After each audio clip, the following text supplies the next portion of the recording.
what happens, my dear friends, is like we go out and some of us may go for learning languages from outside, like we go for spoken English classes, or with the help of friends or somebody, we may try understanding or learning speaking English.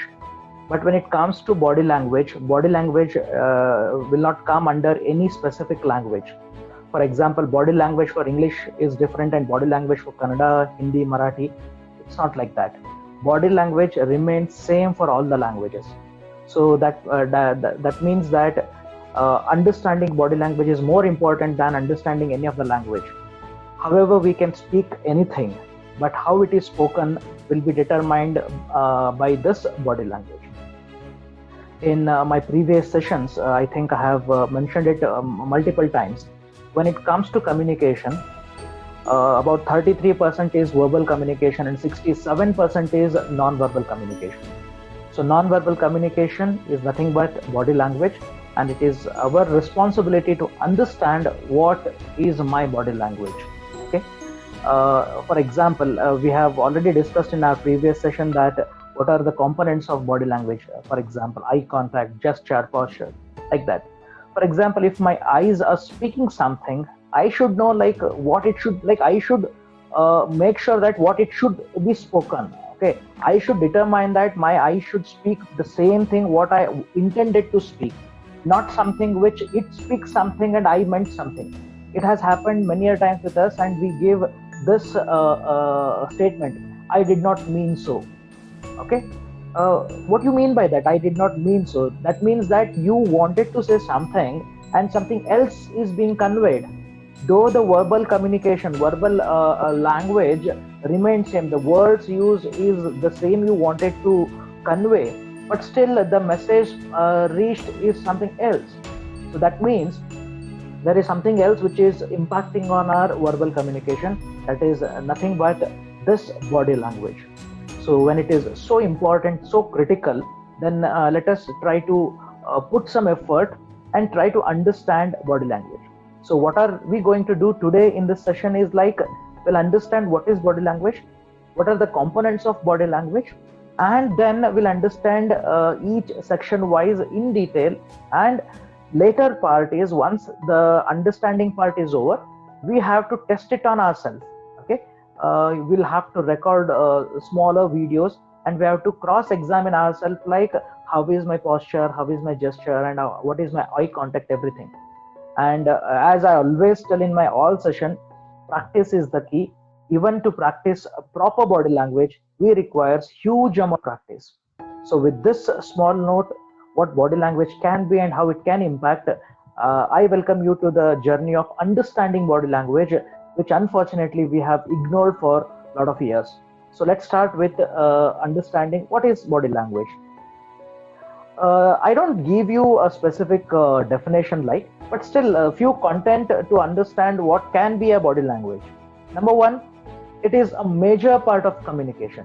When we go with the statistic side, I can always say that 33 is verbal communication and 67 is a non-verbal communication. I always quote it on the higher side. Yes, it contributes in a very, very major way. So we need to understand how it contributes that 67 or 60 plus percentage, why it is called as a major part of communication. You will get to know in the later slides. But to begin with, it contributes a major part in the communication that we need to understand and we need to address. When this body language complements the verbal communication, okay, and I'm not telling you that just the body language. We need to understand this statement. When it complements with the verbal communication, then the communication becomes effective. Okay, it is like the qualification what we acquire. Definitely, we may not get job purely based on qualification. As like we add the skills and strengths, okay, along with our qualification, it makes our profile stronger and helps us to get job. Similarly, verbal communication with non-verbal touch will make it effective. Okay. In both the cases, qualification as well as verbal communication, I'm not telling that they are not good. Okay, they are absolutely good and they are needed. In fact, they are the base. Okay, on that foundation, we want to construct our career in the when it comes to qualification example. When it comes to communication, we need to construct an effective statement. What do you mean by effective statement? It is very simple. What you intended to communicate, it has to reach in the same way. What you had it in your mind and what thought you were carrying and thought of transmitting it or communicating it to someone, it should reach and should be understood by the same way. That is called as effective communication. Otherwise, what will happen is like there will be a lot of errors and gaps in communication. We meant something and we convey something else. Here, both communicator and receiver may be at fault. Okay, communication only, the process of communication only gets completed when there is a proper speaker with the proper communication, and that is verbal communication and proper body language. Similarly, a receiver with a proper body language in terms of receiving it, then that process of communication completes, right? So to make it effective, we have to blend our non-verbal communication, that is nothing but as our body language, with the spoken language. Body language must not be confused with the sign language. There is something called as sign language. When we were kids, we had only national channel, and we used to see that news, and in the corner there used to be one lady or a gentleman who used to do all these sign language. We have American Sign Language, we have a British Sign Language. There are that all together a different platform. Though we use a lot of signs, okay, we use some of the actions with the help of hand, with the help of fingers, with the help of facial expression, but it is not purely a sign language. Okay, let's not get confused with body language as a sign language. It is part of sign language. And finally, it helps to understand the behavior of a person. Okay, that's what I have given many times. I've given this example: the way you walk inside, the way you sit, or the way you stand, and the way you say good morning, good afternoon, good evening decides 70% of the selection or rejection. How does how does a walk or the way you stand or the way you sit or the way you say will determine that selection or rejection? That is how. The body language is purely meant to understand the personality or the behavior of a person. When the walking style is not right, the standing posture is not right, the tone is not appropriate, and if the face is not carrying a smile or the confidence, okay, then automatically the judgment is like this person is not confident, this person has got no discipline or something like that. They get into that judgment. Okay, though you have not spoken anything much apart from greeting, that good morning, good afternoon, but body language speaks its own language. That's what I always urge my students to focus more and more on this body language part, because we should communicate what we intended to communicate. I'm stressing on this point from the beginning. Communication is what we intended to speak, okay, to convey, should be made reach to the receiver, and body language will definitely help us to do so. So in short, this is a kind of a definition for us, a major part of communication. When it complements with verbal communication, the communication becomes effective, and it is not completely a sign language, it's part of sign language, and it helps anyone to understand the behavior. That's what in a normal life also, not in interview particular, in normal days also, looking at someone, okay, maybe I can give you an example. It can be easily understood by girls. Think that you are traveling in a bus, okay, you are at a window seat and the next seat is empty, and or in the other way, I'm sorry, you just boarded the bus and you're supposed to sit, there is one seat empty, okay, and the window seat is occupied by somebody. What we do is we don't directly just jump into that seat and occupy the seat. What we look at is we first look at that person. Sometimes we feel like that's what is that sense. We feel that okay, I'll be safe sitting here, and most of the time we feel that like in the sense, like girls feel that oh no, let me stand and travel. how does it, like, is there any signboard that person holding that I'm not a right person to travel along with? How did we come to that conclusion that okay, it's okay, I'll stand and travel? Okay, it's not all the time we talk to a stranger. Okay, we talk to a person, हमें लगना चाहिए ना, we should feel that okay, that person is a kind one, like we can approach that approach. Like you have not met, because of that I'm using that word stranger. How is that conclusion we reach just looking at a person? The way that person is standing, the way that person is wearing the dress, the way the person is carrying the smile on the face, or the gentle attitude. Okay, we don't have to be an expert in psychology to understand some behavioral patterns or behavioral aspects. Even very minute things we can understand. Even toddlers, like kids, can understand someone, like by looking at their body language. They judge whether to go to that person or not. So it is very critical and very essential. So we have to be very particular whenever we are supposed to represent ourselves in a public forum or in an official forum. We need to carry a proper body language, and that's what we are going to make some efforts in understanding these body languages in detail. Now the question is, what includes in body language? Already I have given you 6 components. What I have done is, like, I have brought you one more important component that I have not mentioned it in my previous class. What are those? Very simple. Eye contact, gesture, posture, facial expression, voice modulation, dressing, and touch. The last part, that is touch, I have not included in my previous conversation. What I have thought is, like, this is one of the most important aspect. Let us even include that. So these 7 components are being included in body language. So once again, eye contact, gesture, the hand movements, posture, the way you stand or sit, then the facial expression, the expression on your face, voice modulation, the tone variation while speaking, dressing, the way we dress ourselves, and the touch. Okay, that touch we shall take it at the end. Okay, a detailed discussion we shall have it. So we'll begin with the first component, that is eye contact. So what do you mean by eye contact? It's a very important aspect of a body language, and it reflects person's confidence, respect, and social communication. Very simple. Like when somebody is speaking, it automatically shows that whether the person is confident or not. Look at the 2 images I have added here. In the first image, the girl looks very confident. Okay, she has got a proper eye contact with the person who is sitting in front of her. Whereas in the second context, she doesn't have that proper eye contact. She is looking down. Automatically, the judgment can easily be made. Okay, in the first case, she is confident. In the second case, she is not confident. Maybe she has entered the room with a confidence on the smile. Maybe when the interview started its pace, maybe she could not answer some of the questions and her confidence started going down. And when you miss eye contact, that shows that you're lacking in the confidence. Also, it shows the respect.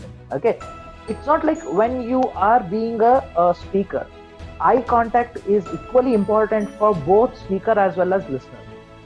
For example, I'm standing in front of you. 30 people are sitting in one room and I'm talking to you. And some of you don't look at me. That is indirectly and directly telling that I don't respect you. Similarly, as a speaker, I rather looking at you, I look at some corner of the room or a window and I speak for next 30 minutes. That is completely disrespecting the audience. Okay, when you are up for some conversation or a communication, either it is 1-to-1, 1-to-3, 1-to-10, or 1-to-many, no matter what is your audience size, it is our responsibility that I should pay proper eye contact. That means I should look at my audience, and that is how the social communication is made. Okay, that is how the social bonding will come, that mutual respect will come. It is not only speaker, as a receiver or the audience, I have to pay my attention and my eye contact to the speaker. That's when that proper social communication is made. It indicates person whether that person is focused or paying attention or not. Obviously, that's what I have just covered. if I'm a teacher and I'm taking a class, and one or two of my students are not looking at me, looking somewhere else, okay, it obviously means that that person is not paying any attention, okay, lack of attention. Also, it is not being focused. That's what. These are the qualities, minute qualities will be tested, okay, or the person can reach to a conclusion that the person may not be confident, person may not be paying respect, or a person is not focused, and a person is not paying attention at all, right? During the interview, if these things happen, certainly this will be taken ahead when it comes to the job on the daily basis. Tomorrow you will be briefed by your manager, and the manager is briefing you the job profile or task for the day or a week. And if I'm looking at somewhere else and I'm not paying attention as a audience, that means that I don't respect my manager, I don't respect the job profile, okay. Similarly, as a speaker, if I don't look at my audience, that I'm not paying attention on them. It's okay, it's my part of job that I have to come and stand and speak and go. Whether it is up to them whether they have to receive or not, that's not a communication, okay. That is somewhere you're standing and you're just speaking cannot be a communication, okay. Speaking and listening, proper speaking and proper listening together makes it communication. It applies for both speaker as well as listener. So eye contact is always for both, right? That's what in my group discussion I have made that one line. Look at everyone while speaking, look at speaker while listening, okay. Look at everyone while speaking.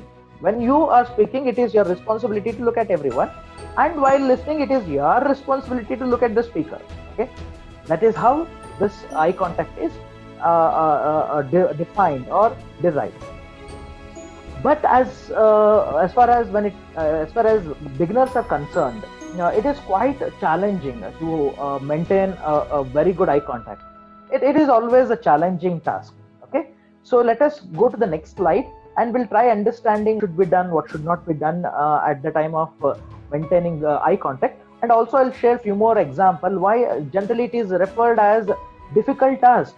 Why someone who goes on the stage, okay, the person may not be having much experience on being on stage. Why when we see some of our friends go on the stage and look at the corner or the edge of the room or the window and they speak for 1 or 2 minutes, why don't they pay attention at the audience, okay? Let us try to understand. Now we try to understand like how it is important. Now we'll go like why it is difficult and how to improve. We'll go with the next slide and we'll understand a few more components of eye contact, okay. Number one, don't stare, okay. Staring is something like without any expression looking at one person. That is called as staring. See, looking at someone, eye contact always has its own emotion, okay. You can understand when you have young kids at your home.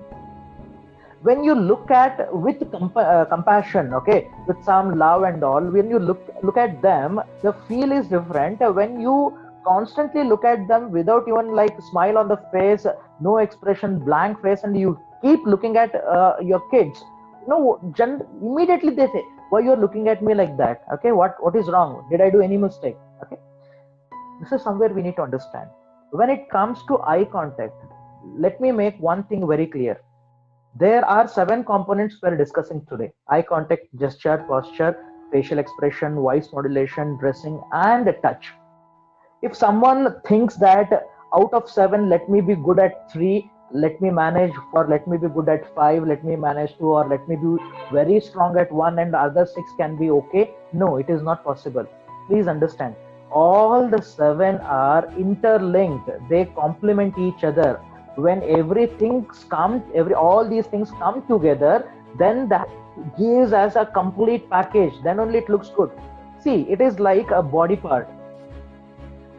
We call ourselves good looking. We call ourselves good looking because it is not just because the face, okay. It is because of every organ, like what we have, and placed at right place, right? If at all we have a squint eyes, then that look differs. Ears, mouth, the structure of the nose, everything, like All these organs together gives a structure to a body and a definite shape and size.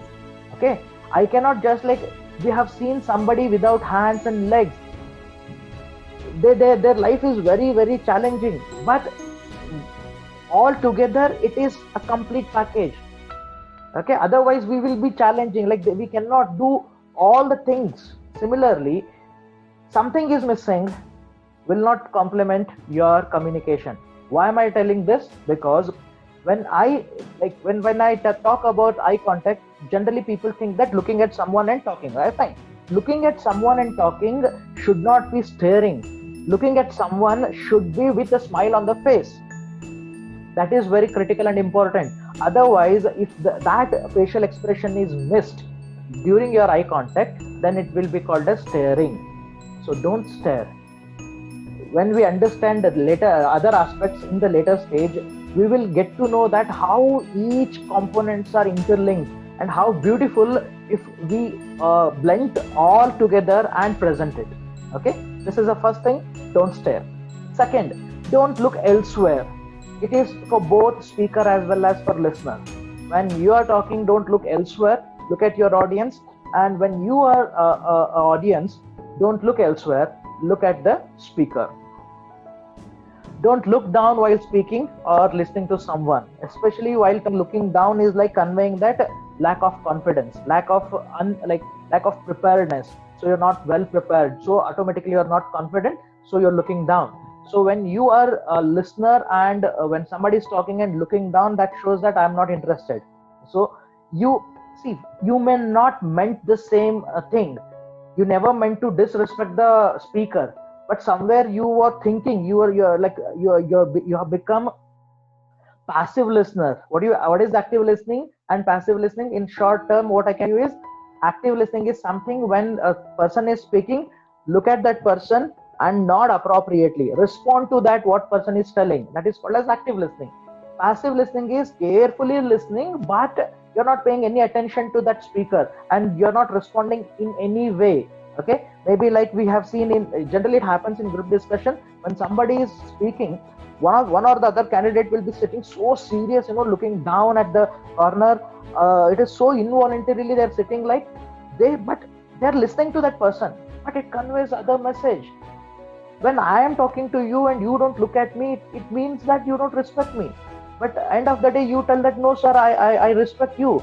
So every time I cannot tell the person who is in front of me that I respect you, I respect you, I respect you. That is what, okay? We cannot convey that. That should be conveyed by other way. How? By presenting yourself in a right way. And one of the way of presenting is paying proper attention in terms of our eye contact. There is something we need to understand with the next image, that is called as the position of eyeball. Very few of us we know there is something called as, there is a theory of position of eyeballs. So our eyeballs keep rotating in all 360 direction almost, it rotates. But very few people know that positioning at one particular direction, our eyeball conveys a different story. For example, what I request you is spend little time on this particular aspect and try understand more and more content related to this, though it is not carrying much of the marks for any platform, but it will help you to understand like what position I should have. Like it will show your preparedness. For example, you are up for some interview and you are being asked some questions. It's always like the straight eye contact is always expected. But it is not possible that for all the 10 minutes I'll be looking at the person who is sitting in front of me and I'll have constant eye contact with that person. That is practically not possible. It is not suggested also. So what happens when you the question is asked like, what are your strengths, and you say that I am a team leader, and the question is asked like, give an example, when did you got an opportunity to be a team leader? So now what you will be doing is you are bringing out the incidents from the past and you are narrating. So for that you have to go back and visualize. Generally what happens when we have already done those activities and we are recalling, that is somewhere right side upper corner, or right side upper corner is our eyeball rotation is generally seen that recalling the past incidents or visualizing. some, that is what happens, right? Visualizing or remembering some old statements, left, right side, sideways, okay, lateral. Similarly, left upper side corner, what, something you have not done but still trying to prepare a story. Immediately you're trying to visualize yourself. For example, how do you define that you can be a leader? Sir, when I get the opportunity in the company, I will lead a group of 10 people and all. It is you're trying to visualize, that is your construction. Left side is always a construction and right side is always a visualization. What do you mean by visualization? Already happened, this is being prepared. Now, if the HR sitting in front of you is expert in this category, if that person knows the theory of this, and just by looking at your eyeball, you're just looking and talking, that person is just sitting in front of you, you are having your conversation done. Now that person only pays attention on you, that person is listening to you, but the eyeball rotation conveys that, okay, what you're telling is right or cooking up. Okay, need to be very careful. So understand this. So it takes little effort, and when you know this, and you can somehow be more, what I can tell you is professional in answering your answers. Okay, avoid the mistakes. The last is good eye contact can only come with practice. Now I'll tell you some practice methods. How can we have a good eye contact? Number one, like eye contact is very difficult to maintain. Like, why it is difficult? Because maintaining eye to eye contact is very challenging, and it takes years of time to practice. And we don't have that much of time right now. Let us only think practical ways. So I'll give you the frame and the limitation. So limitation for eye contact practice is, this is your limitation. The forehead line is your upper corner and the chin is your lower corner. That is upper boundary and lower boundary. Do not look beyond this and do not look below this. Whenever you're sitting in front of any person, especially when you're sitting in front of a female, boys, this is a word of caution. This is absolutely limit. Okay, यहाँ से नीचे नहीं. This is your upper limit, this is your lower limit. Anybody from science background, okay, calculus, lower limit and upper limit, this is your lower limit, this is your upper limit. So I'm giving you wide range. This is very narrow range. Okay, this is wide range. That means look at the face of a person and speak. Even to do this, you require huge amount of confidence. You know what happens is, when I sit and listen to someone, okay, I only look at that person. When somebody is sitting in front of me, like think that there are some 10 people sitting in the room and I have to look at everyone. Every face gives a different expressions. Okay, some are sitting and yawning, some are with eyebrows like very like they're confused. Some of them are very careless, they're not looking at you, and only if you are nodding head. Now you get confused whether what I'm saying is right or wrong. Okay, did I do any mistake? Is my content is right or wrong? All these thoughts coming in your head. And suddenly what happens is, if I keep looking at these faces, I may forget my content. So what I do is I skip looking at the face and I start looking somewhere else. This is where most of the people on the podium or the stage or platform, they avoid facial eye contacts. So it requires a constant practice of looking at someone and speaking. You know what, my dear friends, when this point comes, we may feel that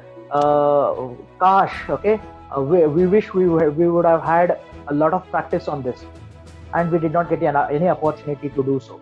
And unfortunately, we were in the era of coronavirus, and all our activity got cancelled, and we are so cursed and very bad batch that everything is going bad in our way. I'm not feeling any sorry for this. You know why? Only you think that last 6 months or 7 months is bad for you. I have another version of telling you that we have missed serious amount of opportunities we had got it in our schools and college days. Let's start with school days. In our, at least we have had at least 10 or 12 functions we used to conduct in our school. August 15, January 26th, Gandhi Jayanti, Children's Day, like that, because we have at least 10-12 activities we used to conduct every year. Generally, we had seen that teacher used to come in the class and announce that we have this particular function. Is there anyone who is ready to volunteer to sing a invocation song, welcome speech, okay, introduction of the guest, and vote of thanks, and conducting that event, that is MOC, Master of Ceremony. We had this opportunity every year, okay. Every year, at least let's go with 10, okay, 10 every year for 10 years. That is approximately 100 events, right? And what we have seen is only 3 or 4 students in our school, our class, always used to volunteer, and there was always one girl who used to sing that invocation song, and we used to call her as Lata Mangeshkar of our school. Okay? We have teased her, we have teased our friend who is on the stage and all. We have done all these things as kids. We have done it. And every opportunity I received, I have ignored, and I said, no, I don't want it. I just want to be a spectator, audience. Now the difference between me and them, like those 4 of them, is like every year they got 10 opportunity to be on the stage. For 10 years, 100 times at least they were on the stage, and facing 100 times audience automatically made them more confident than me and you. Maybe their mark bit less than me and you, okay. Maybe they may not be as not as good looking as me and you, but their confidence is much higher than me and you. That's why they have edge over us when it comes to group discussion, when it comes to interviews. You know why? Because they have that practice of 100 times being on the stage. Now, who asked you not to be on the stage? Only we talk about these 6 months we did not get practice, okay. What was wrong with 3 or 4 years in the degree college? We had enough time, we had enough opportunities. My dear friends, please understand, it was we who, okay, ignored those opportunities, okay. We had very comfortable life for all these years, and suddenly what has happened? Another 1 month left for our interviews, and suddenly everything has to be practiced. Speaking English, we are practicing. Working on aptitude, we are practicing. Somehow we are managing to speak English, and that is not sufficient now. Now Praveen is telling that it is not sufficient just speaking. You should be very good at eye contact. Practice. I don't know from where you get opportunities. How do you prepare a platform? How many times you'll be practicing it? Just make sure that by the time you are facing interview, your eye contact has to be very appropriate. This is what you need to practice. Okay? I'm very sorry, I need to be a little harsh on this, but we have wasted enough opportunities. Let's not do the same what we have done so far, because this only comes with practice. At least if I tell you that at least 10-15 times if you stand on the stage and address the audience, a bit of confidence you'll get to face the audience eye to eye. Okay, that is what is amount of practice required. Let's see. Let's proceed further. The first part is eye contact. Eye contacts generate confidence in both speaker as well as a listener. Right? The next part, gesture. When it comes to gesture, it's all about the communication done by hand, arm, and fingers. Okay, it's your hands are all together and your fingers.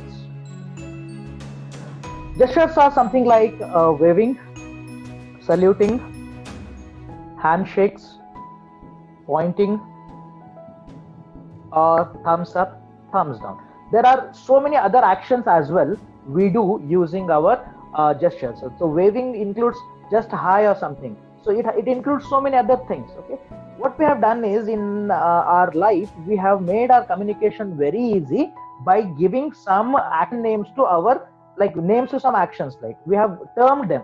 For example, doing this is a symbol of calling someone, come here. This says stop. This says sit, get up, go.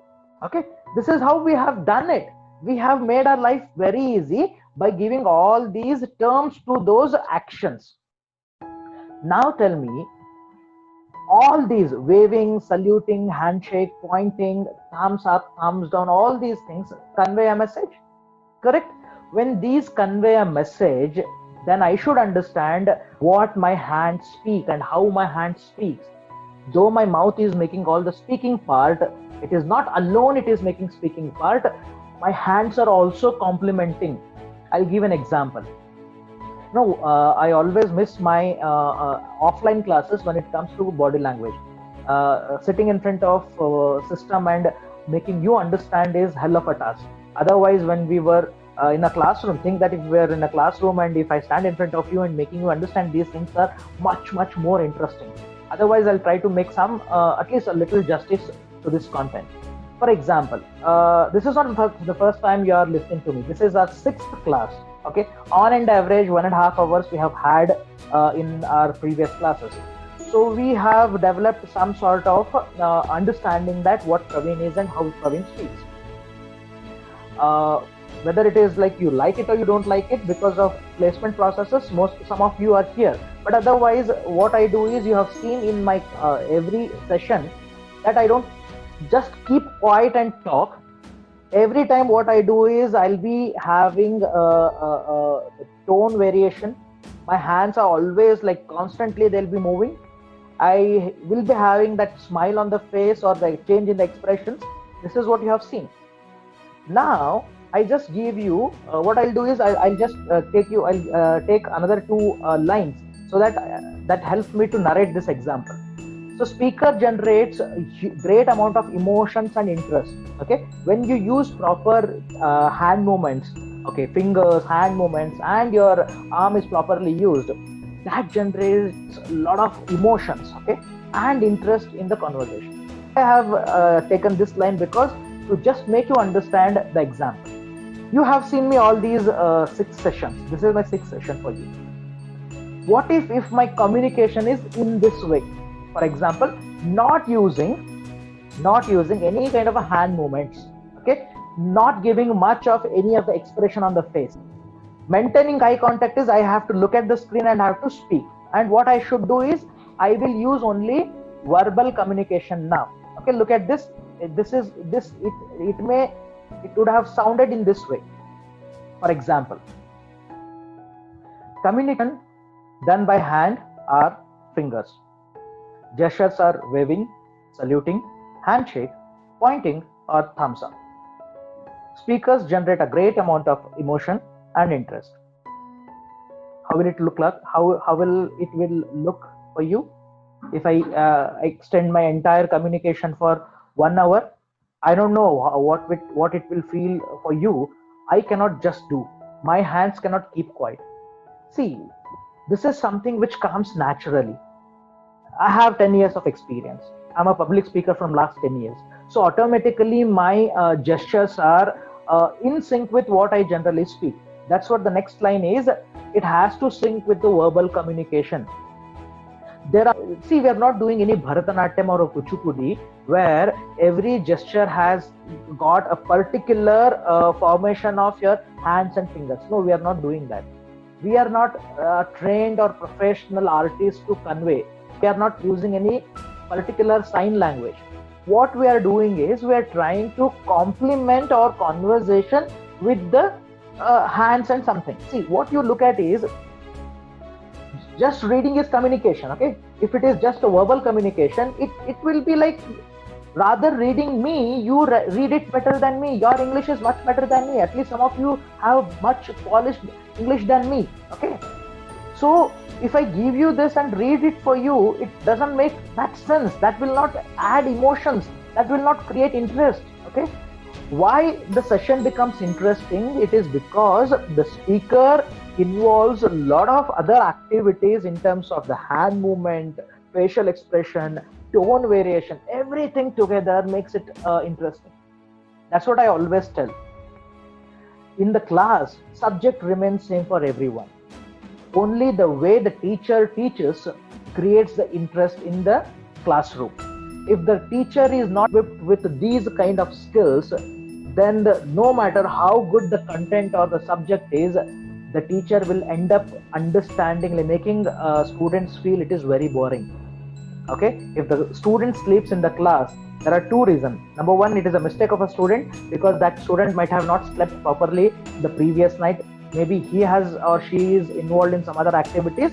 He could not or she could not have proper sleep. That's one of the reasons. And the major reason is The teacher is responsible in the classroom to make that student sleep, because teacher just conveyed the subject to the students. The teacher could not involve all these things. The emotion he could not generate, the interest he could not generate. That's what we loved some of the teachers. I had one teacher. I always give my professors example. Professor Dr. Nadgowda. He was our English professor during my degree days. Nadgowda sir had given made a huge impact on us. The first day and first class of our degree was Nadgowda sir's session. Little confused and scared, long back. I am talking about 2003, 2002, 2003. Entered the college, the first class. A person walks with a well-dressed, very professional tie, and for the first time I have seen a person wearing cuffling. I was not knowing that what it is called as. In fact, he is inspiration for me to collect the ties and cufflings. He started speaking his bass voice and the command on the English. His language, I was feeling like I was listening to some English movie. No, I never missed his class. But his English is like a different level. समझ में नहीं आता था, लेकिन we never missed. We were in love with that tone of his voice, that it was so intoxicating. We used to just sit. Finally, we used to go and by heart the things, and we have passed our examination. He was the principal for GH College Haveri. He called me multiple times to his college for these kind of classes. And one day he said on the stage, while introducing me, that Praveen was my most favorite student and blah blah blah blah about me. And it was my turn to praise him. I went on the stage and said, I loved Nadgowda sir in such a way that let me confess the thing that I had never understood anything in his class, but we loved his teaching. That is what the impact. That is what is the communication. And till date, whenever I come across Dr. Nadgowda, without a second thought, I touch his feet and take the blessings. That is what is called as the ability of speaking. It generates huge amount of emotions and interest, and also it conveys the authority. Okay, my dear friends, that's what I am always insisting people to work on body language. Now, there are some aspects we need to focus on gesture.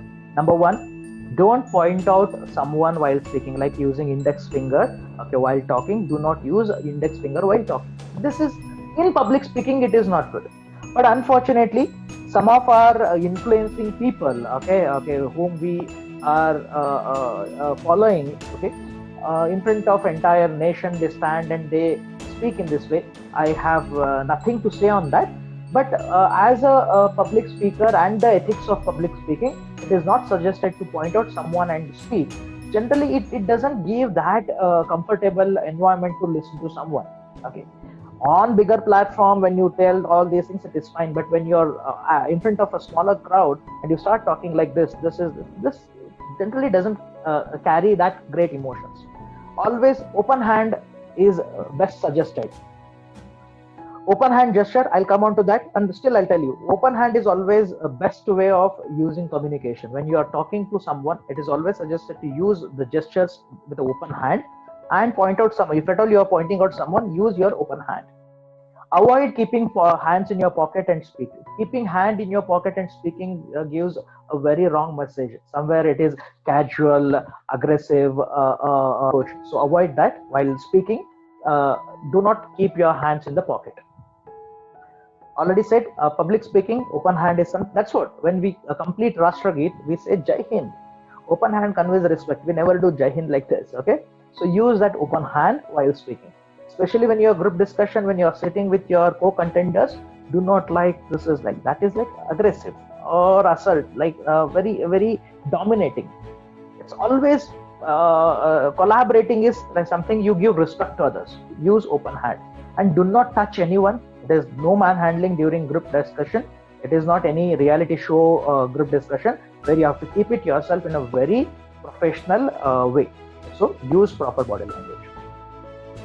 Don't squeeze your hand or rub your palm. Okay, this is purely out of nervousness. When for the first time I'm on the stage and I'm supposed to speak, I feel very nervous. And we see some of the students doing this. Good morning, sir. My name is Praveen. This is how we do. This is called as squeezing hand. Okay, this is squeeze hand. This is washing hand gesture. Okay, few people do this. Okay, and they play with a pen. They play with handkerchief and rings. Some of us, we have a sweaty hand issue. Our hands regularly keep sweating. We know, and that's what we always carry a handkerchief. If it is the case, just use it for wiping your sweat. But I have seen most of the time when we go with the handkerchief in the hand, because of nervousness, we start playing with the kerchief like this.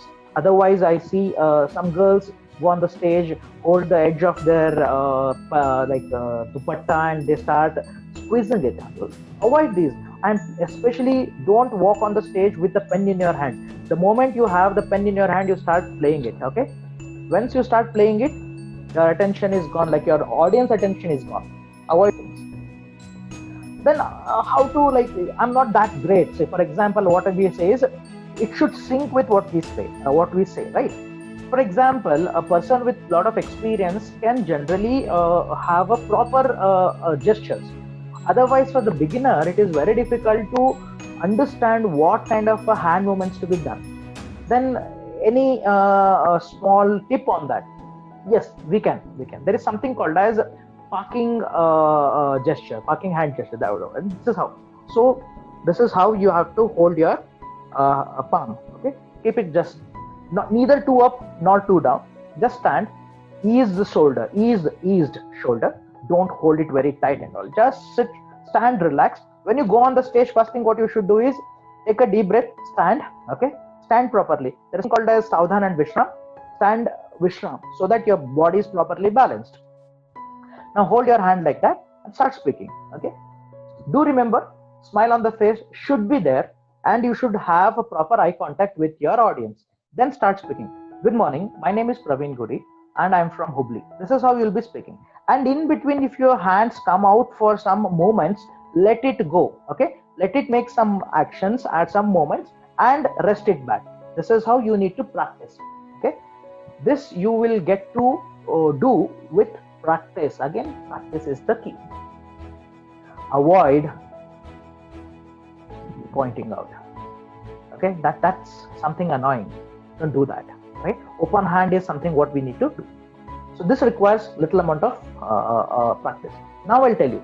When I said you, when you are on the stage, when you're supposed to speak, it is not just hand movements which counts. Also the smile on your face, that shows the amount of confidence. The expression on your face conveys a lot of emotions. The communication is not just a statement. Communication is a message which has got a lot of emotions. When you're trying to tell something to your friend in your local language, do you use the same tone? No. There will be a lot of variation in the tone. There will be a lot of variation on the facial expression. Correct? Then why not it is possible when we sit in a formal forum? Why we become so reserved? Why we become so cautious, alert, and we become like a robot? We don't like, we plan only this is to be spoken. Don't do that. Just be as natural as possible. It is just your tone, particular content. Otherwise, you're the same person. You're the same fun-loving, bubbly kind of a person who enjoys speaking to his or her friends. Just let it go. But keep that in your mind that it should come naturally. Then automatically your hand movements will come. Okay. I have seen students what I do, to check their gestures, whether they are right or wrong. I ask them to do a group discussion in English. So they sit very straight and all. They sit and talk like a robot for 10 minutes. And the same topic, I convert them and give it them into Kannada or other local languages. Let's go with Kannada. I ask them to speak the same thing in Kannada. You know how the way they transform themselves into a new person, that's a split personality kind of a thing. Altogether, a total debate and discussion happens. They just come out of their shell and they start performing like they're pro. What was wrong with the same person when it was asked to speak on the same content in English? Understand this, okay? The body language should remain same for all the languages. It is not confined to languages, though the word is language, but it is a language of a body. Okay, body remains the same, the verbal language only changes. Now the posture. Okay, very interesting and very important aspect. Posture is all about the way you sit, the way you stand, and it talks a lot. Also, I have missed adding one more thing: you walk. The way you walk, the way you sit, and the way you stand, and it speaks a lot. Okay, the way you're sitting, it speaks.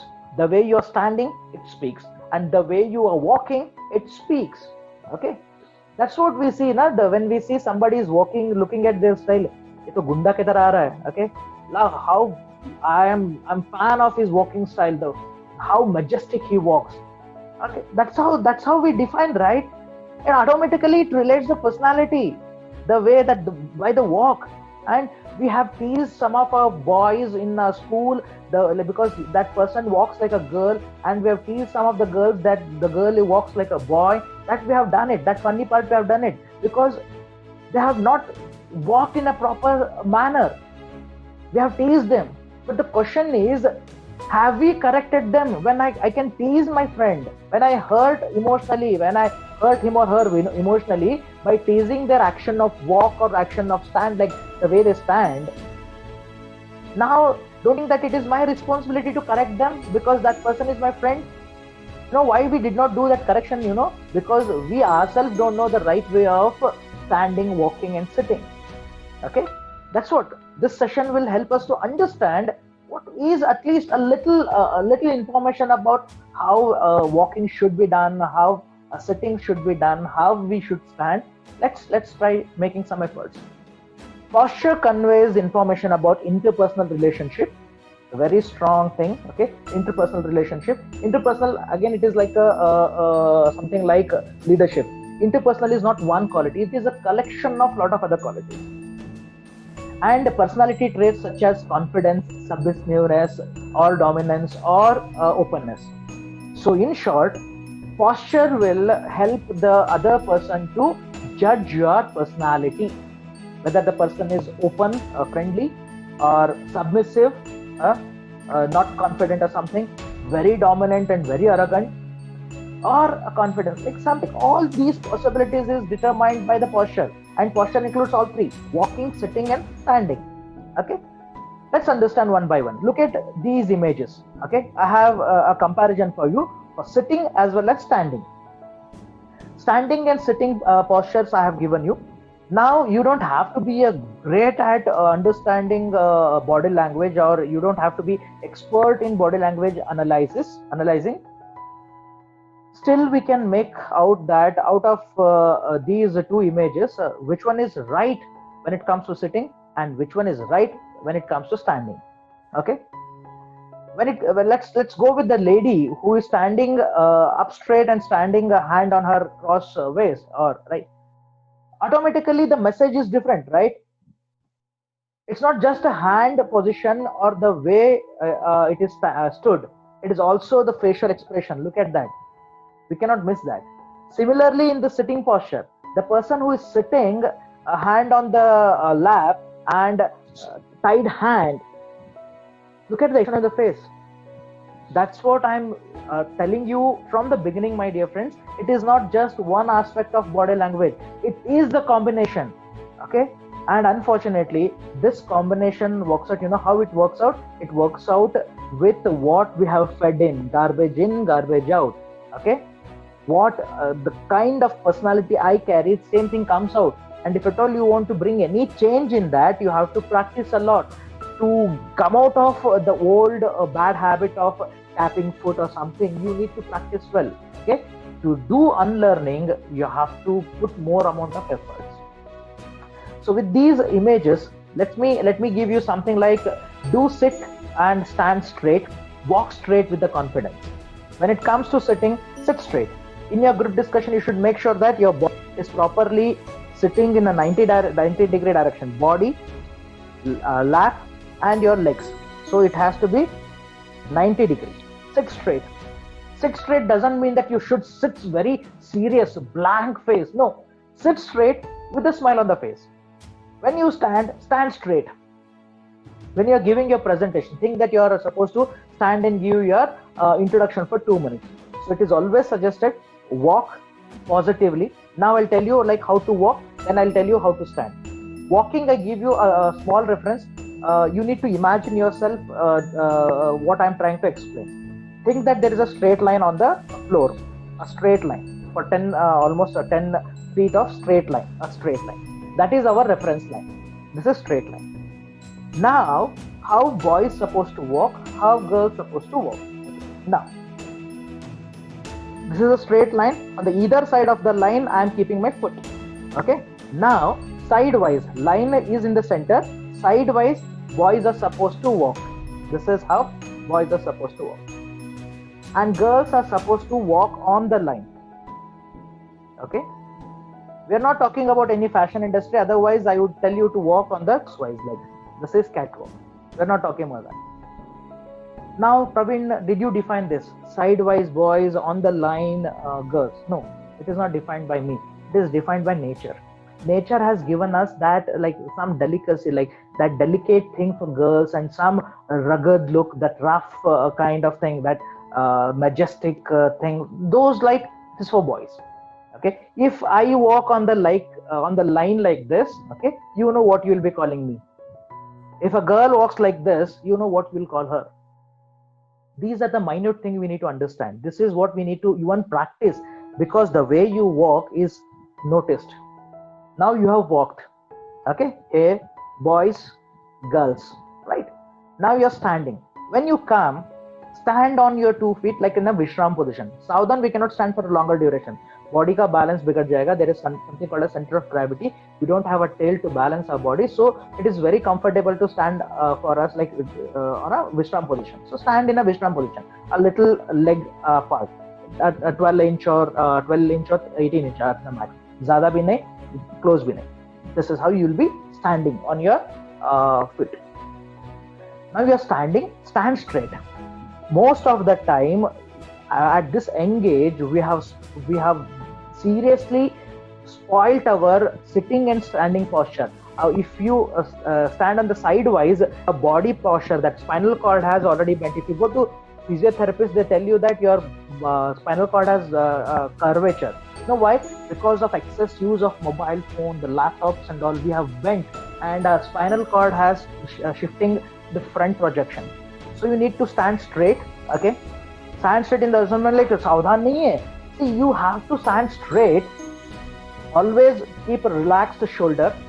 This is how we have discussed like how we are standing. Okay, take a deep breath. Look at everyone and start speaking.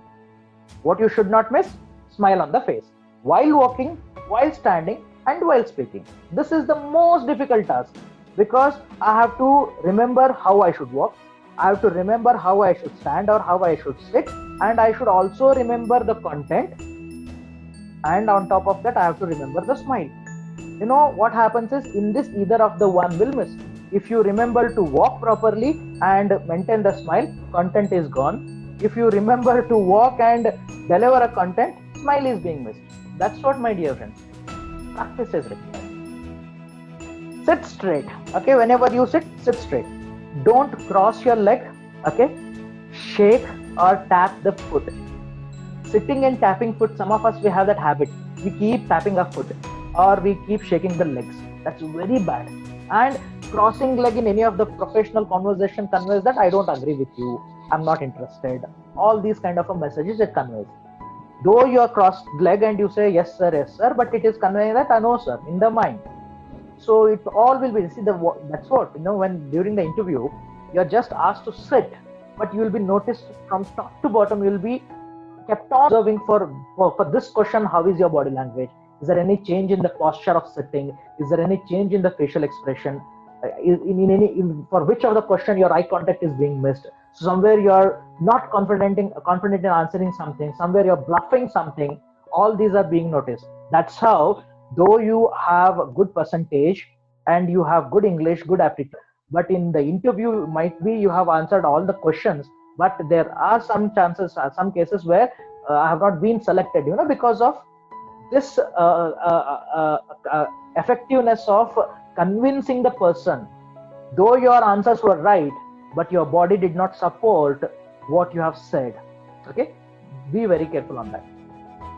So no crossed legs, sit straight. Okay, no, don't pull back your legs. You have to sit straight. Okay, and always like sitting straight conveys positivity and the confidence. It is always like you remember this by the time you enter the interview hall or the group discussion. You remember all these things, and you're sitting now. Now the interview, like group discussion starts. You wanted to initiate, your chance missed. You wanted to speak. Somebody else is like, they are like having a cat and dogs fight in the group discussion. So what happens is you realize that time is skipping out and you're not spoken. So you become very anxious and you want to convey. So in that desperation, what we do generally is we drag ourselves to the edge of the chair and we sit in this posture that is like very like attentive and something like attacking position. We call it as attacking, something on your mark, get set and go. You don't have to do that. You always have to remember that no matter, like if you don't get a chance, also you should sit back straight and wait for your opportunity, because it is how you are conveying. Otherwise, it is clearly seen that a little here and there, the way you have thought, you become impulsive. Don't convey that message. There are there are a lot of other messages in terms of posture, sitting and standing. I've picked a few because in one of the image all these 7 were available. This is something called as very like defensive. Look at the defensive body language, the blank face, side hand, and arrogance. Sitting straight is fine. The sitting, this is bad. Annoyed, irritated, happy, confused, and worried. Tying hand, look at that. Almost everyone tied their hand, but the different message is being conveyed. Okay, that's what you need to understand, the body language. If that was all simple, that all easy, everyone would have had a very decent communication, and there never used to be any kind of a communication gap, and there never used to be any kind of arguments or fight. You at your family, you with your friends, you with your relationship. Why do we keep fighting? Why do we end up in those arguments sometimes? Because you wanted to say something else is being conveyed. You thought that person is not listening properly. Maybe my body language did not communicate what exactly I wanted to communicate. Let us cross-check our body language first before making allegation on somebody else. Facial expression, the most interesting part and very important aspect of body language. Face is the index of mind. This is what we have studied and heard since childhood. What is there inside the mind reflects from your face. Okay, very, very difficult to mask ourselves with something not. It is like we most of the time we do that. We put a mask and we tell the world that all is fine, but somehow few people are very strong in making that judgment, and they breach your defense and they get to know who are you and what is happening in the mind. Now, as the face is the index of mind, so what is inside will reflect. In the group discussion or in the interviews, what is there inside is clearly seen. If you are nervous, it is seen. If you are confident, it is seen. If you are being arrogant, it is seen. If you are submissive, seen. If you're dominant, seen. Look at these images, these 10 images. Okay, different expression. What does it mean? Facial expression conveys lot of emotions, and we talk about the basic 7 emotions. There are hundreds of emotions, but only we talk about the basic 7 emotions. What in normal very formal conversation, what emotions we come across? Anger, contempt. What do you mean by contempt? Disrespecting, disgusting, fear, joy, sadness, surprise. Okay, you are in the interview process, a question is asked. Okay, if the question is asked and you know on that, like you have already done it and it is something, it is your area. Okay, automatically the expression on the face is like the smile and that the eyebrows, everything is like, okay, I know this and I'll tell it. That is joy. Something is asked personally and I have lost my parent and something I am supposed to talk on that, automatically that emotions like trigger inside reflects on your. And there is a question asked to you and you have never heard about that. Okay, you have never heard about that, and suddenly that is your first question. You have prepared for tell about yourself, and you walked inside. The first question asked is, okay, Praveen, tell me about that Jandopal bill. And I said, what? You may not say that what, but already your face has said that. Like that, the anger, okay, during your group discussion, all these things will come into picture. So this is exhibition of emotions. Face exhibit all the emotions. Only person with lot of practice can only manage these emotions. They can only control those emotions and just render what is supposed to be rendered, and maintain the smile on the face during the GD and interview. And that is most important, that I have been kept on saying. So practice. Okay, emotions, face, voice modulation. So we are not singers, or we are not like somewhere we are voiceover artists where our tone is at most important, but it is not even that ignorant also. No, not need not be the artist, but for everyday conversation we need there is something called as tone variation. So tone of your speech makes a lot of impact. Okay, we have some of our friends, so when we like we tell now, like when I listen to you I feel very relaxed. When we have somebody, जब तेरा आवाज सुनता हूं ना मेरा खून खोल जाता है. So how it is like, that is what the tone makes a lot of impact, right? And the proper variation of the tone according to the context reflects your preparedness and confidence. That's something I want to tell you. See, there are highlighted words, the variation of the tone, okay, according to the context, for on which context you're sitting and discussing. That shows your preparedness and your confidence. If you are prepared, the tone supports you. If you are confident, the confidence only comes with the preparedness. So this is what you need to be very careful. Avoid flat and monotone during your interaction with someone, whether it is official, unofficial, professional or personal. Do not maintain that flat tone or the monotone and annoy others. So you have to have that variation in the tone. You can notice in my session as well, when I'll be talking about something which is very interesting, my voice goes up. When it is emotional, it goes down. That's how it has to be.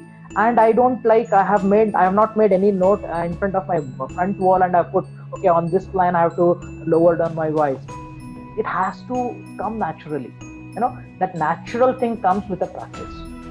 Tone of a person is always very important. And you can understand with the example of RJs. Nowadays, all radio jockeys, RJs are one of our dream profession. Like their impact is so strong. And some of the RJs are so very good at the tone modulation and what I can call it as voice modulation, that though we sit here, plug in a earphone, we feel that the person just sitting in front of us and speaking to us. I'm not talking you to be that great like an RJ. If you can be, you can have one career with you. Otherwise also at least little modification, little emotions, okay? Because voice conveys your emotions. Sometimes looking at somebody's words, we feel that person is so emotionless. How come you judged that person is emotionless? Did he tell you that he is not having or she is not having any emotions? No, it is the flat tone. Okay, that's what. The conversation of any teacher in the classroom becomes interesting due to proper variation of voice, proper way of sitting, proper way of using gestures, proper eye contact, and proper facial expression. We are left with another two, and I'll tell you how those two also important. So let's start with the last but one, that is dressing. Start with this image what I have given at the bottom. Streetwear, casual, business casual, smart, formals, and semi-formals. It's obvious, right? It is very obvious. Like we four friends of us, like we decide to go to Goa for holidays for 3-4 days. Okay, everything is planned, and our plan includes the cloth what we'll be wearing on the beach. Okay.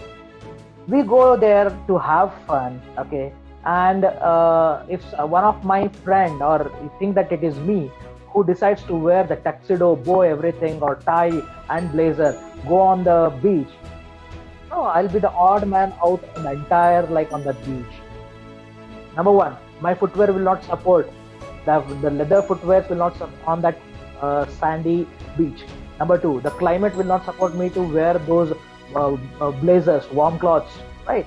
And I look like one shit crazy fellow. And you know how you should be on the beach, okay? It has to be a sleeveless t-shirt or open shirt, like open shirt and the Bermuda and the sandals or a chappal. That is how, you know. That means a beach wear has got its own definition. How I cannot wear suit on the beach, similarly, I cannot wear casual dress in the interview because every situation demands its own kind of dress codes. So, to start the discussion with the favorite quote, the God made men, but the tailor made gentlemen. Correct? God has given us the life and all, given us with no cloth, birth dress, he has sent us. But the tailor who made look appropriate with cloths.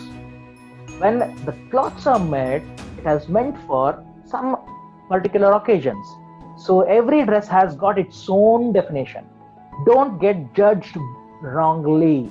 This is one thing I want to tell you very clearly. If you are being judged wrongly, it is not the mistake of a person, it is the mistake of selection of our dress. And to some context, even I understand that the mentality of our people in our country are still so rigid and narrow that still we are being judged based on our dress. The length of the dress decides the character. It applies to girls. Unfortunate, pathetic, I know, you know, but can't help. We are not Harry Potters or the students of that school where we all have that magic stick and chew mantra and sabka dimag theek ho jaye. Pehle apna theek karenge. When we know that we live in the society where you are being judged based on the cloth, when you reach that stage of dictating, okay, your terms and condition, then you can do anything. Kuch bhi pehen lo chalega. But as long as when it comes to we are under the mercy of someone, when we are in the need of something, we need to respect. That's what I told you in the campus to corporate. When we reach other territory, we need to respect the rules and regulation of that territory. Same way, I have to respect the forum of interview as it is a professional conversation. I have to maintain professional attire. Okay, select your attire according to the situation. So generally what happens is like at home and all, we wear Bermuda t-shirts and all. Okay, that is how we are comfortable. So that is how we should be. Okay, we can't wear the formal dress in the home and we can stay for a longer duration. But when you go to market, okay, when you go to market and you need to buy or you go to spend some time, so generally we take the t-shirt or the casual shirt and the jeans. That's a definition of marketing, shopping or something. Then when you go to when you go to the interview or something, or the college or something, where it is a professional setup, where it demands you to be in the formal attire. And when you go for some official functions, you have to wear the blazer suit. And there are some other occasions where you are in the party, but it is an elite class party. There you have to go with the tuxedos. It's on the semi-formals. And there is something called as business casuals, where the collar t-shirt and trousers you'll be wearing. This is we need to understand. Okay, but is it? There might be a question. But there are some people who give interview in the jeans and t-shirt, but still they are getting selected. Understand the company's culture and company's job profile. If you are giving job interview to any of the BPO companies, it is okay for them because even their work culture and their workstation platform, everything is accepted. That's how they work. It is accepted there. So they accept you to face the interview in the jeans and t-shirt.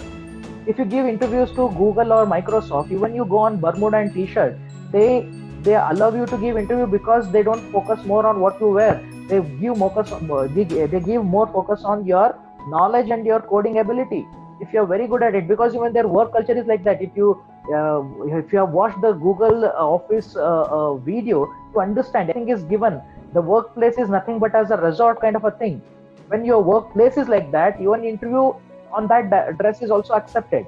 But you are in an MBA course, you have taken a specialization like marketing, you have taken a specialization like HR, you have taken a specialization like finance, where as a marketing person you will be meeting the clients and customers. Okay, when you're meeting the clients or customers, customer expect you to be professional. You go to a client where that person is supposed to make an investment of 25-50 lakh rupees on some of the insurance policies. You go on a Bermuda and t-shirt. Do you think that person will trust you? Do you ever have you ever seen entering a bank and that nationalized bank or the private banks where the cashier sitting with a sleeveless t-shirt and a Bermuda and the goggle on his head? What thought you'll get in the mind for the first time you see that person? You think that ye paisa leke bhagega, correct?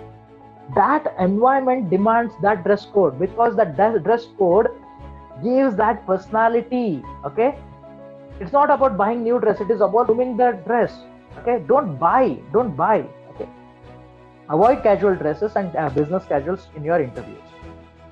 You are giving HR profile interview, and when you see HR coming to your college, those people who come to take interviews, you expect them to come in formals. You expect your teachers, all the college professors should come in formal dresses, and you expect the bank employees and other professional people should be in a very, very professional dress. And when you are applying for those kind of jobs, expecting yourself in some wrong dress code for that situation is not accepted. So wear formals. Need not be wearing blazer all the time, because blazer is not our the country so-called dress. It is borrowed from Western culture. There, the 6 to 8 months you'll have winter, so that is a warm cloth. So, but for us it is a dress code. So, as I said, go with your blazer. But otherwise, wearing a formal dress, a proper formal dress, complementing or contracting like properly with the trouser is also fine. Go with a polished footwear, matching color socks which that matches with your trouser. That is fine. It is not always the buying new cloth. That's what that line. It is how you groom. No HR will ask the question what brand dress you're wearing, whether it is a Louis Philippe or Van Heusen. What is that? They don't even ask. Even you wear a shirt bought on the street, we pay 200 rupees. Wash it, iron it, wear it. Okay. And most of the time you have noticed, the first time whenever you wear the new cloth, you are most uncomfortable. The cloth which are washed 2 or 3 times, they are much softer and very comfortable, and fitting also it is very comfortable for us. So wash well, iron well, carry well, wear well and carry well.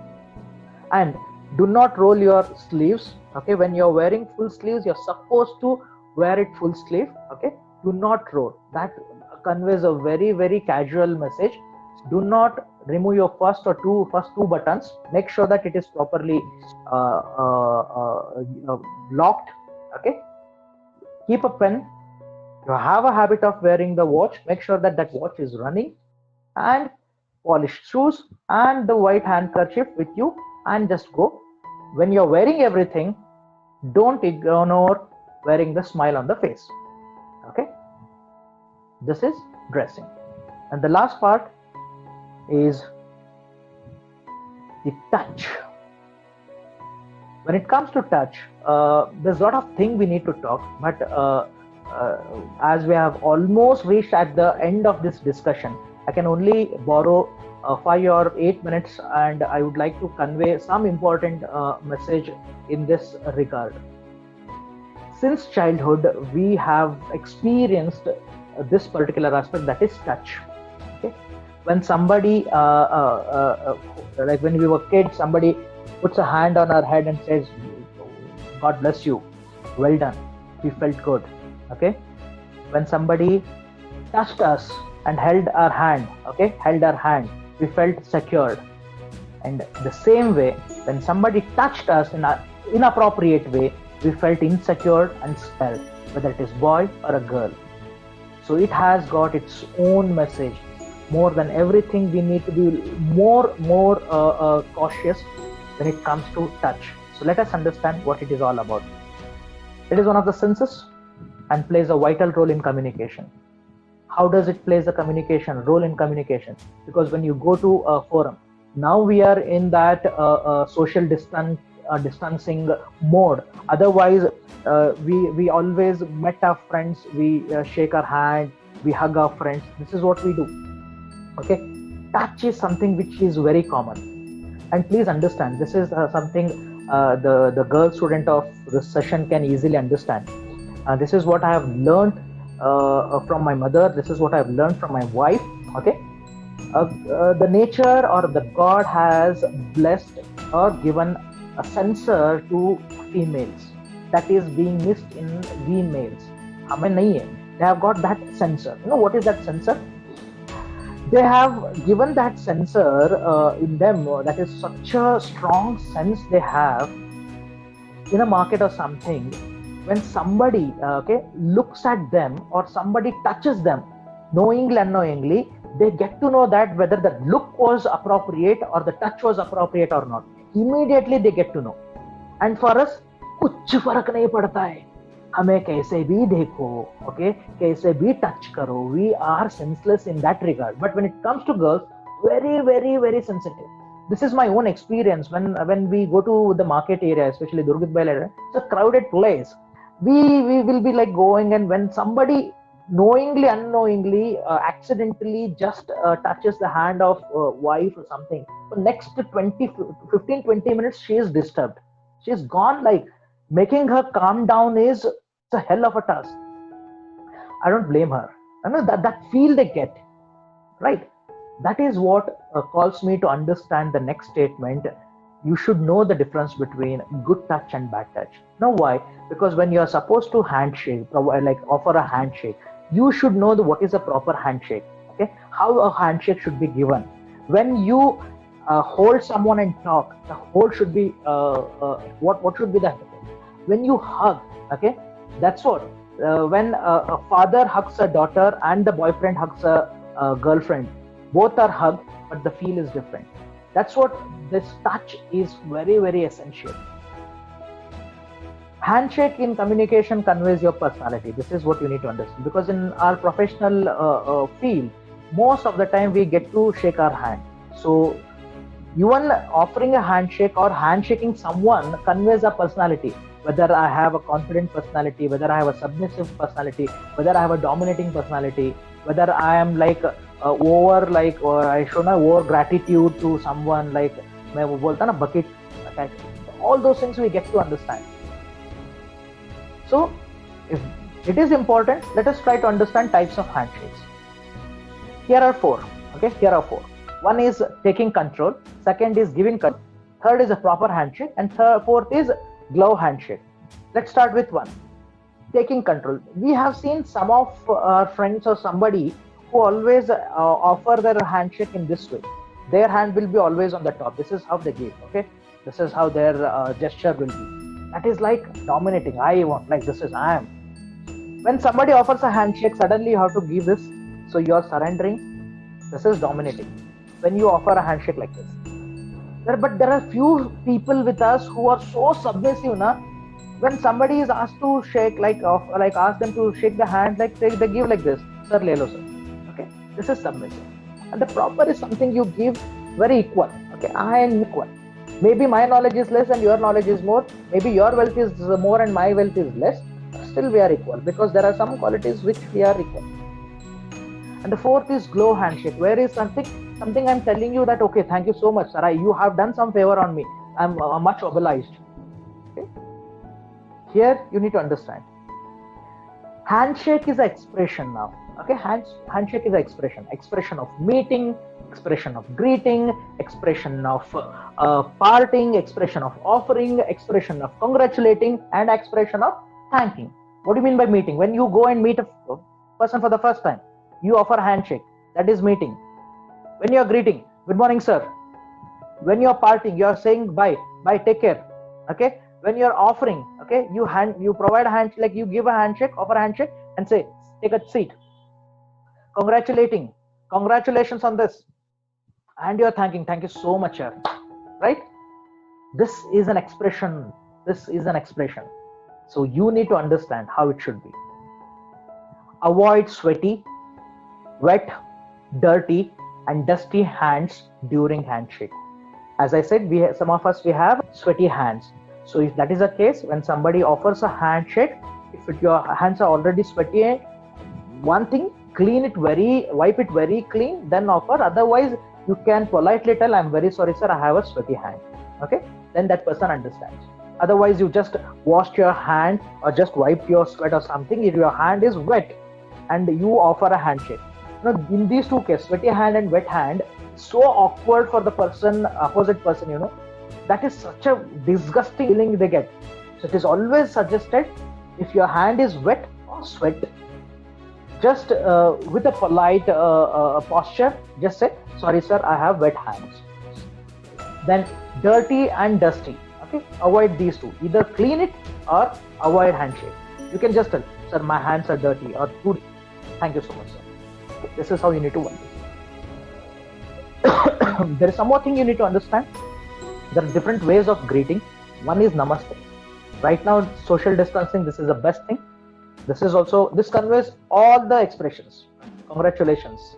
Okay. Thank you so much. Bye-bye. Okay. Please take the seat. Everything it conveys in our style, Indian context. These are all Western style. And now understand these two. Glove handshake you have seen? Glove handshake. Glove handshake is somewhere I just overwhelmed. Now second is dead fish. There are some people, when you offer a handshake, they give their hand like this. This is kind of a dead fish. Okay. कुछ नहीं, जान ही नहीं है उसमें, सिर्फ दे रहा है वो. And there are something called as a fingertip handshake. What we call is like, you have seen somebody offers only it's thoda sa, you give a proper handshake and they just hold it like that. That again, some of them very straight handshake. These are the minute things we need to work on. If either of the one I'm doing, avoid this, go to that proper handshake. Okay, handshake आप कर रहे हो, आप borewell नहीं use कर रहे हो. So 2 or 3 shake and just leave. And we have seen some political forums, when they meet the delegates, they keep shaking their hands. Why? For the photos they do it. Okay, actual life they don't do it. And at the bottom, last thing, the wrist hold, elbow hold, upper arm and the shoulder. There are different ways of touching a person and while shaking the hand. Number 1, elbow hold. When it is done, and who is to be done, like who should do it? Number 1, when you're meeting a person for the first or second time, it is always suggested go with one hand, proper handshake. Okay. Now you have met that person very often, and you have developed a sort of friendship, and you met that person after quite a lot of time. Then handshake and the elbow, like how are you? Okay, it's been a long time. Okay, this is then you're talking to that, some more closeness has developed while talking. Okay, then slightly you are superior in terms of designation or senior to them in terms of age. While talking, hold their hand and talk. Okay, that's how. And when you are like boosting somebody's confidence, you hold that position and you tell that, hold their arm, don't worry, you can do it, understand? Okay, you've done great job. And last, you have serious amount of affection and concern about the person, and you really want to give some expressions. Okay, hold their hand, keep the hand on the shoulder, and you talk. That's a great job you have done. You put so much of effort, and finally you have received it. Okay, this is how. On the first meet, holding the hand and keeping the hand on the shoulder, don't do that. Now, we are at the last slide. That is, when you do all these things, not just the body language part, when you do your preparation of campus to corporate, developing skills, prepare a proper resume, proper introduction, aptitude preparation, a very good group discussion, and a very positive group discussion and positive interview, and your positive presentation will definitely make you hired, and this word will be said to you, you are hired. And I'm desperately waiting to hear it from you, that which company has hired you, and for that it requires a serious amount of preparation, and I'm sure you're already doing it. And I wish you great luck for your upcoming interviews and your future in the job. So here what I can tell you is, all our theoretical parts are over. Now it is all about practical preparations. The way you prepare, you will get the results. So Thank you so much, my dear friends.